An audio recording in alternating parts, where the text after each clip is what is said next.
This morning, I read in the Course in Miracles, lesson 133, and it says, I will not value what is valueless. And it's basically, the meaning of it is that there are no satisfactions in this world. And that can obviously sound, to our understanding, it can sound quite negative to start with. But really, it's the opposite. It's not that we can't have the physical, material things that we want in this world. It's that we need to let it go in terms of the meaning and the value that we put in it. Even sometimes to the extent that we think that we will become happier when we achieve certain material goals. And there's nothing wrong with achieving those goals. There's nothing wrong with having anything and even having a lot of material things. It's when we put so much value into it, that's when there is a problem. And it's not a moral problem. It's not a problem in terms of that we're somehow immoral or bad. It's a problem for ourselves, for our own peace of mind and inner happiness. Because when we realize that these things don't ultimately have value, we can use them in this world, but they don't have ultimate value. What is ultimately valuable is what cannot be destroyed, which is within us. And in the text, in this lesson in A Course in Miracles, it does say that this course does not attempt to take from you the little that you have. But how I see it, when I read that, how I see it is that the meaning of that is, it's not that we shouldn't have these things, these material things. It's that ultimately those are not the ultimately valuable things.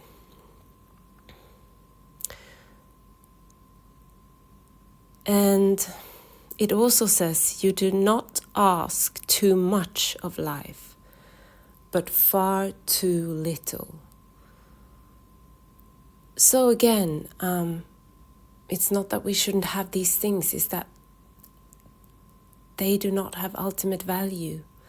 We can have them, we can use them, but ultimately our inner peace, our inner connection to our inner guidance and our inner divinity, that's what, if we want to have that inner peace and joy and inspiration, that's what we should seek. And it's not a should in terms of morals, it's a should for ourselves, for our own happiness.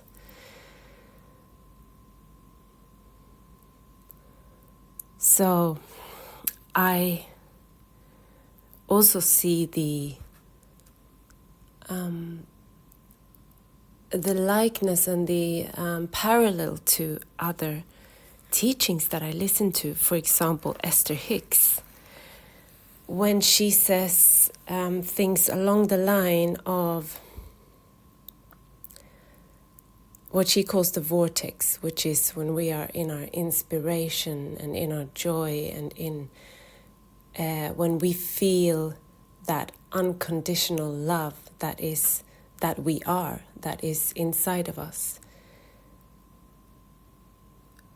We want to get into the vortex over and over again, not just because it makes it easier for us to manifest the things that we want in this world, even though it does make it easier to manifest material things or circumstances in this world when we are in the vortex. But she says, how I interpret it, she says that we should just get into the vortex or get into that state for the satisfaction of the feeling, not for the end results or for the goals, but just for that satisfaction, even before we can see any improvement in our outer lives. Just being in that satisfaction of feeling that everything we need is actually inside of us. We don't need anything to access that place apart from ourselves. And of course, there are tools that can help us access that place or that state of being. Meditation is, of course, one of them that I always recommend. But there are even other ways. Sometimes we can access those states spontaneously. It's hard to know what sets it off or what conditions need to be around us for us to spontaneously get into that feeling. But I think most of us know what I'm talking about when I describe this feeling of lightness and joy from within, even if we've only experienced it once or twice. And not just lightness and joy, but also love and unconditional love. Not from the outside, not from anyone else, but from inside of us. So, those were my thoughts for today. And I will speak to you soon again.